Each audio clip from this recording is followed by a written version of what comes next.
We are back with more reaction to President Trump's deal with Mexico to avert new tariffs and reduce illegal immigration. I want to bring in Republican Congressman from North Carolina, Mark Meadows. He is a member of the House Oversight Committee and chairman of the House Freedom Caucus. Good to see you, sir. Thanks very much for joining us this morning. Good morning. You've heard my conversation so far in the program. I want to get to the new revelations that we will hear about the investigators scandal. But first, let's talk USMCA for a moment.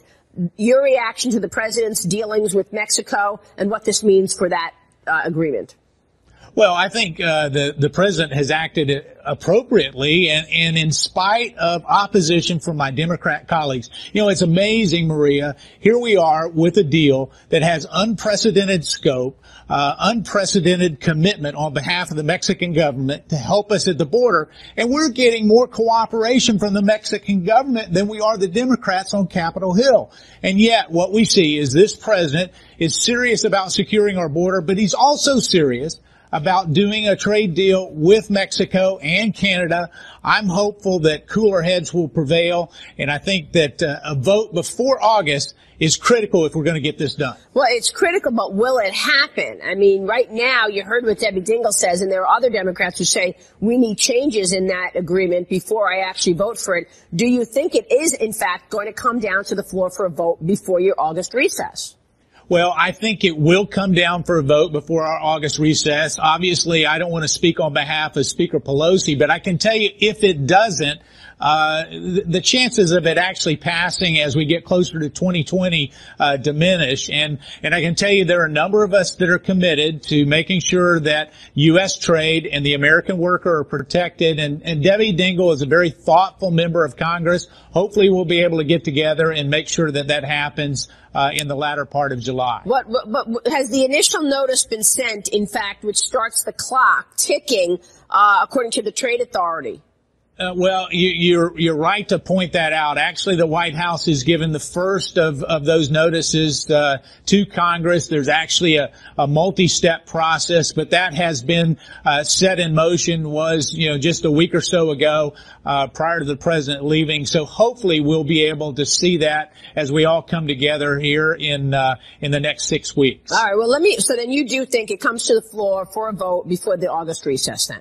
I do. Let me move on to the investigators story, because you've done such an incredible job in terms of exposing what has taken place and communicating this to the American people. There are now new questions about misrepresentations in the Mueller report. You've reported that there are certain individuals that are named in the Mueller report, in fact, had no connection to Russia. What can you tell us? Well, I think what we're starting to see is the deeper the dive we take, Maria, into the Mueller report, we're starting to find out some of the conclusions and actually some of the facts that they put forth in there are a misrepresentation of what we actually know. John Solomon did some reporting recently that would suggest that part of the Mueller report indicated one individual had a connection with Russia when indeed they did not. I think you'll find others in there where it seems like all roads lead to Russia in the Mueller report, and actually what we're seeing in the evidence doesn't suggest that. Listen, we also know that what happened is the FBI knew that they needed to go after Russia, and instead of going after Russia, they went after the president of the United States. And that's all going to come out. Actually, I've reviewed some additional documents, Maria, that would indicate that prior to that first FISA application, and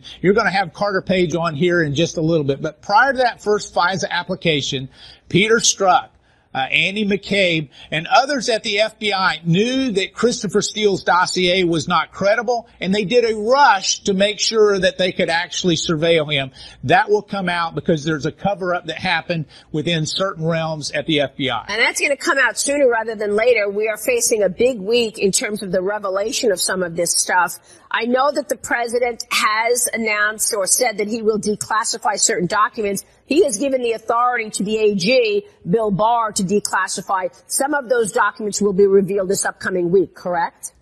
Well, as we start to look at some of these documents, Maria, Bill Barr, the Attorney General, has been dead set about making sure that transparency is there for all Americans to view. You know, we've had one narrative. The Democrats had their best day when Bob Mueller actually did his press conference as he was leaving the Department of Justice. I can tell you the more evidence that we see, the more that the American people can judge for themselves, they'll start to understand why this president has been so upset and why he's called it, a hoax, because indeed in many ways it was. So we'll start to see some additional documents come out this week. Whether it's the declassified documents or not, I'm not sure, but I can tell you that I have looked at documents at the Department of Justice, as has Jim Jordan, and what we saw was a very clear indication of severe credibility issues as it relates to the dossier and Christopher Steele's credibility. And John Ratcliffe has been on this program. Trey Gowdy has been on this program. They've also seen certain documents that seem to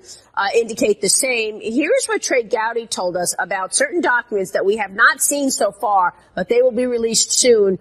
He's zeroed in on one such. Watch this.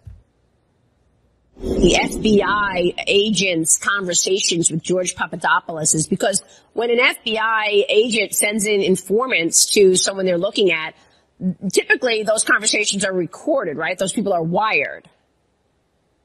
Yeah, I mean, if the Bureau is going to send an informant in, the informant's going to be wired. And if the Bureau is monitoring telephone calls, there's going to be a transcript of that. And some of us have been fortunate enough to know whether or not those transcripts exist, but they haven't been made public. And I think one in particular it has the potential to actually persuade people. Very little in this Russia probe, I'm afraid, is going to persuade people who hate Trump or who love Trump.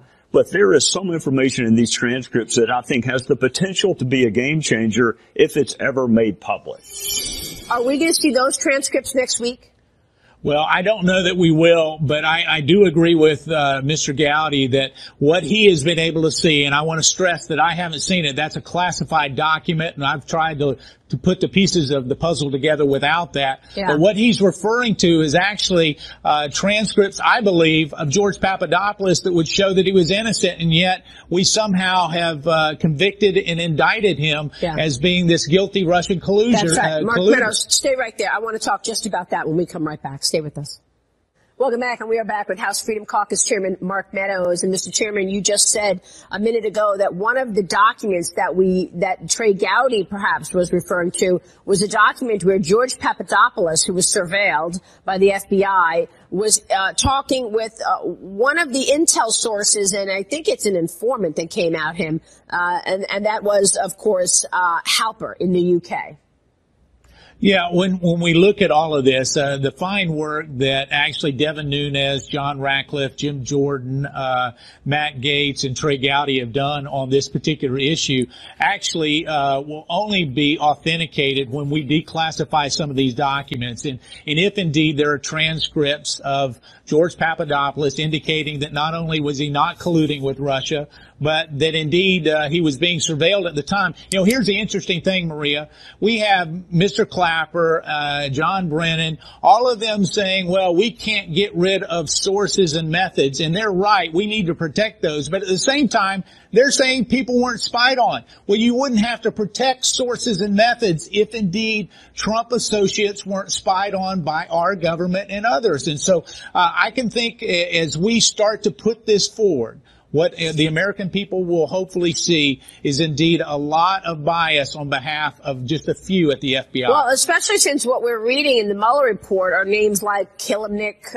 was supposed to be a Russian source. Now we find out that was an agent of the State Department, or Halper, who has worked with the State Department and the FBI for years, or Alexander Downer, the Australian. All of these people, coincidentally not, reached out to George Papadopoulos as well as Carter Page way before the July 16th official quote-unquote start of the investigation into Donald Trump. So here's George Papadopoulos with me a couple of weeks ago when he told the firm that he was working for he wanted to go quit and work for the Trump campaign. They said, wait, before you quit, we want to send you to Rome so you can meet this individual, Joseph Misfud. And Misfud actually told him in secrecy that the Russians had Hillary Clinton emails. So the question is, Was that entrapment? Was he an actual FBI source? Here's George Papadopoulos. Watch this.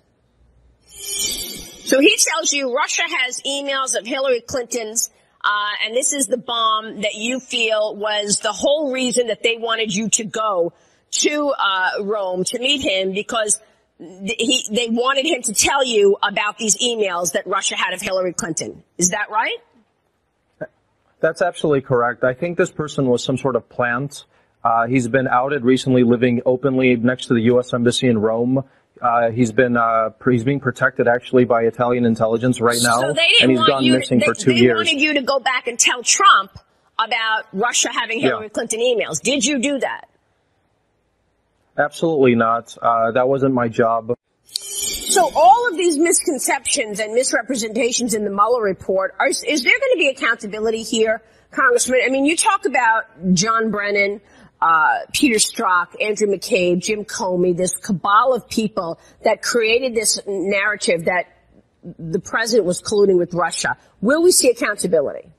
Well, it's the number one question I get asked back home in North Carolina and across the country. Will there be accountability? And I'm here to tell you this morning, the answer is yes.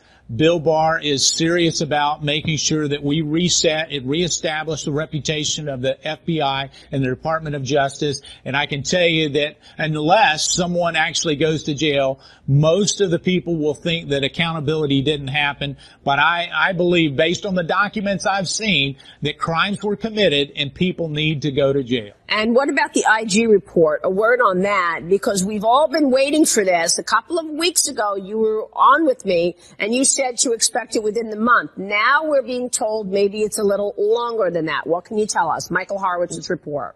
Well, only Michael Horowitz knows the exact time frame of when it's coming out. Obviously, the Attorney General had indicated that he hoped to see it in June.